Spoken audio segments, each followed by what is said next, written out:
Is a $35 customer acquisition cost on a $70 AOV store good or bad?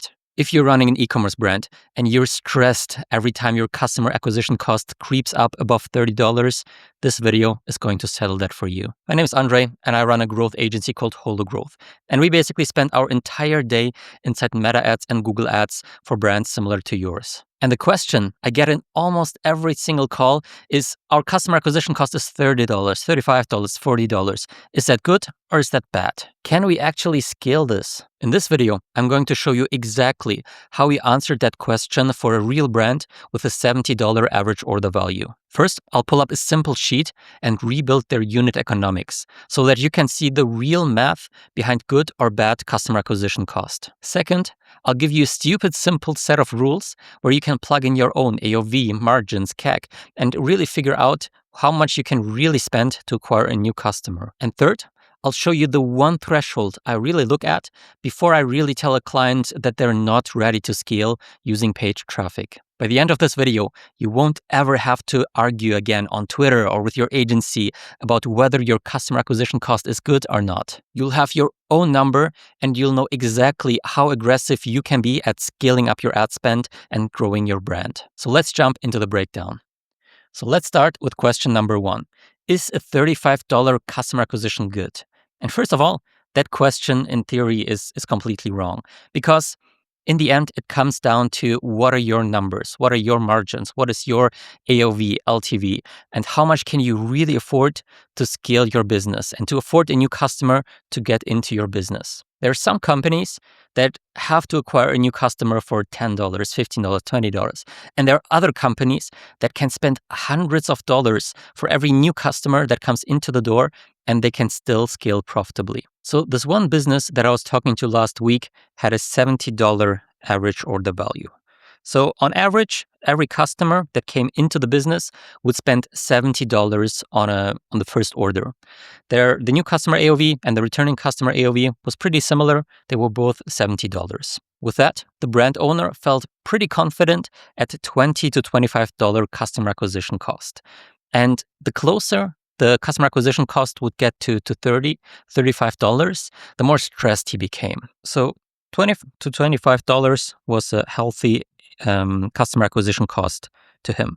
And every time it would go higher than that, every time it would come to the $35 area, that's where he would pull the brakes. He would become stressed and pull back ad spend, pause the ads, pause the campaigns, and turn everything back down, because that's out of his zone of comfort. Now, the question isn't whether the customer acquisition cost is good or bad. It's looking at the business and understanding what are the unit economics of the business. Like, how much gross profit do you have left after a customer buys from you, and ideally after the first order?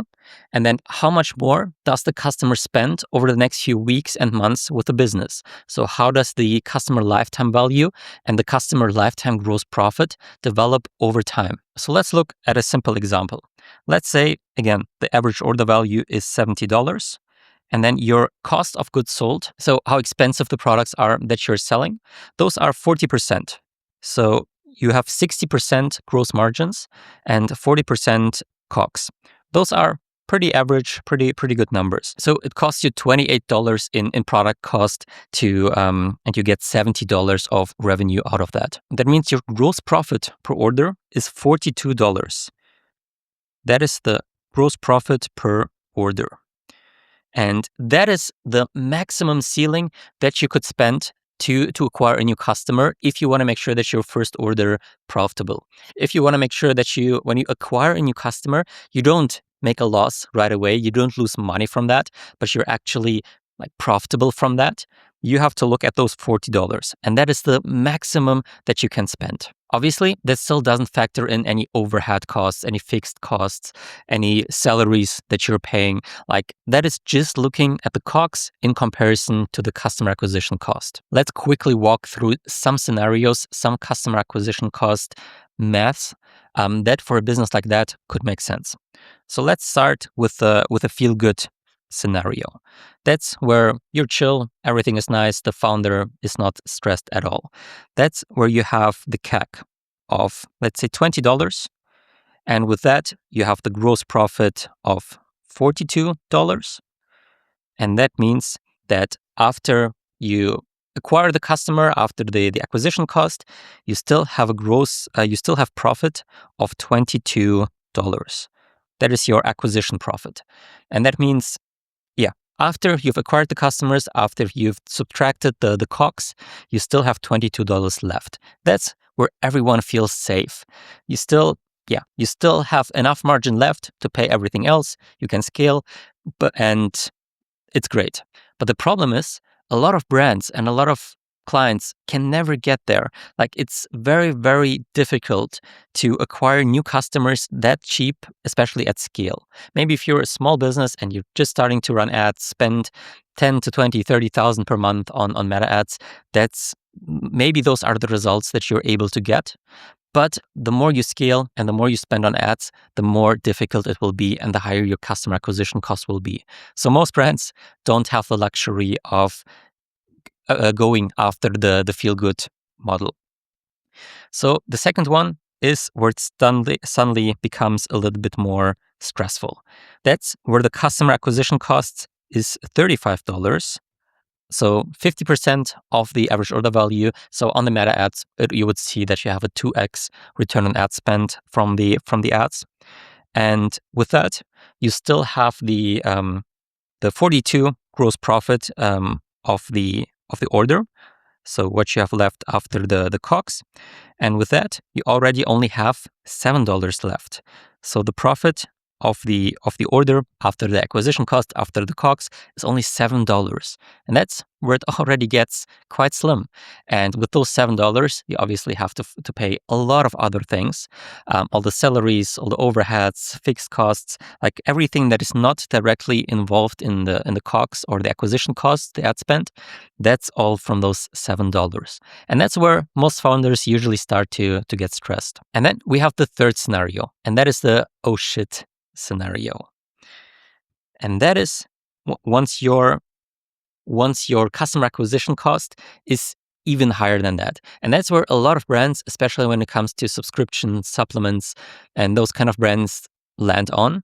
And that is when the customer acquisition cost is, for example, $50. And that means you spend $50 to acquire a new customer. From that one customer, you get $42 in gross profit. And that means you lose $8 after you've acquired that customer. So here, you're not first order profitable anymore. You're going upside down, and that's where you really have to know your customer lifetime value and your margins to know whether your business is able to afford that, whether a business is able to handle losing new customers at a loss and then long-term scaling and long-term making those customers profitable to the business. So that's where you basically have to look at the payback period and the LTV over 30 days, 60 days, 90 days. For most brands, if you're profitable on the first order and you know that your customers will come back in 30 and 60 days and reorder and you get additional profit, your customer acquisition cost will not be an issue. Those $35 in customer acquisition cost, it might be stressful for you as the business owner, but you still make a small profit on the first order. And at the same time, you should know that your customers come back. And after 30 days, 60 days, 90 days, they reorder, and the customer acquisition cost is not the problem. The problem might only be that you're scared of these numbers and that you cap the ad spend early, you dial things down, even though you can afford to scale and even though you can afford to acquire new customers at that rate. Now, if your customer acquisition cost is $50, for example, and the gross profit is $42, that's a completely different game. That means you're losing $8 on the first order without even factoring in all the other costs. And that's where you really have to look at the lifetime value of that customer in the first 30 days, 60 days, and 90 days to know whether you're able to scale. For this brand, brand that we were talking to, they had amazing retention. Like 90% of the people that subscribed, that bought the first time, 90% of them reordered, and 90% of them stayed with the business, and in the second month reordered, and then in the third month reordered, and they had amazing retention. And with that, their 30-day, 60-day, and 90-day lifetime value and lifetime gross profit of those customers were amazing. So even though they would lose money on the customer acquisition, just through those customers coming back and those customers reordering, they would still be able to scale. They would still be able to grow very, very aggressively. Their 30-day lifetime value was in around $120. So that means in the first 30 days of a customer being with the business, they spent an average of $120. And the 90-day lifetime value. So in the first 90 days of being with the business, the lifetime value was $170. That means when they acquired a new customer, they knew for sure that over the next 3 months, that customer would spend $170 with the business.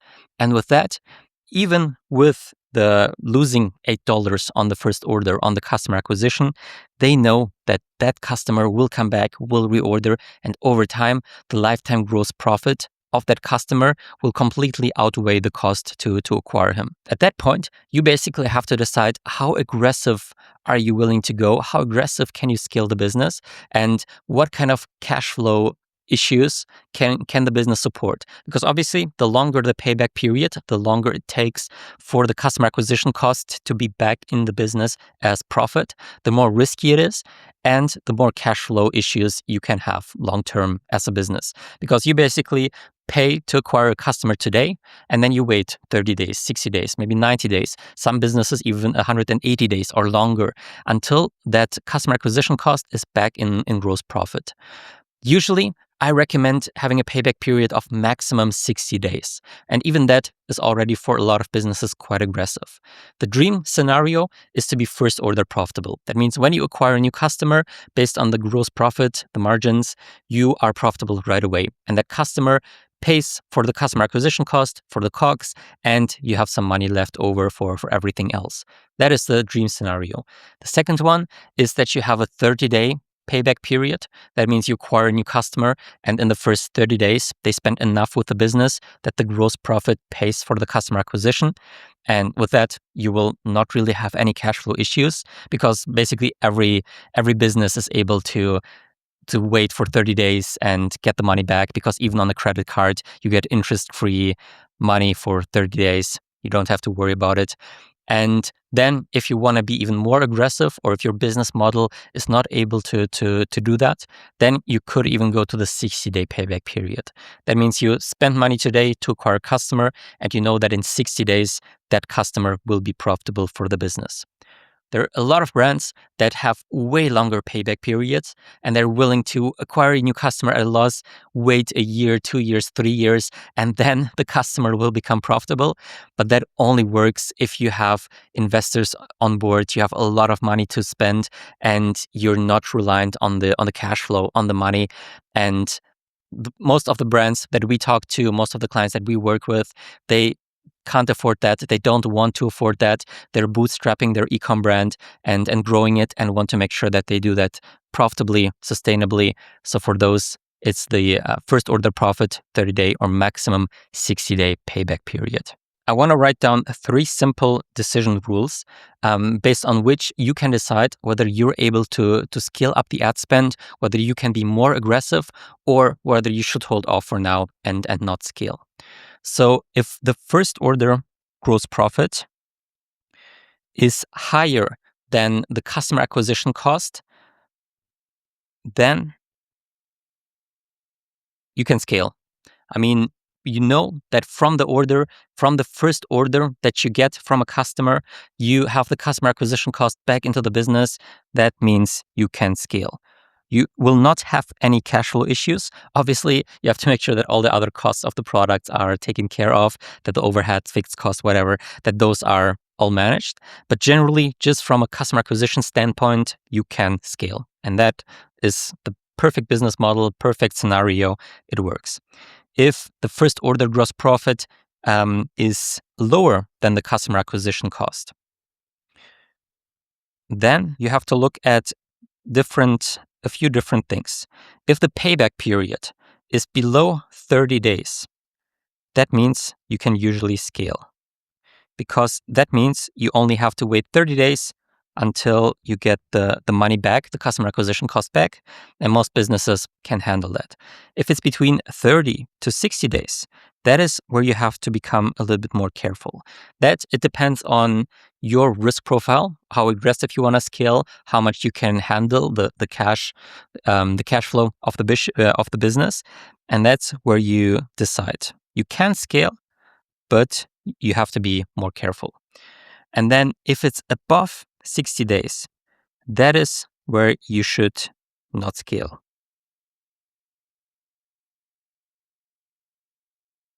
As I mentioned, there are some exceptions. If you have investors, if you just want to scale, if you want to get market share and you don't care, you just want to demolish the industry, that's where you should still scale. But for most brands, we want to be in those areas. If it's above 60, we always tell clients it's very, very risky.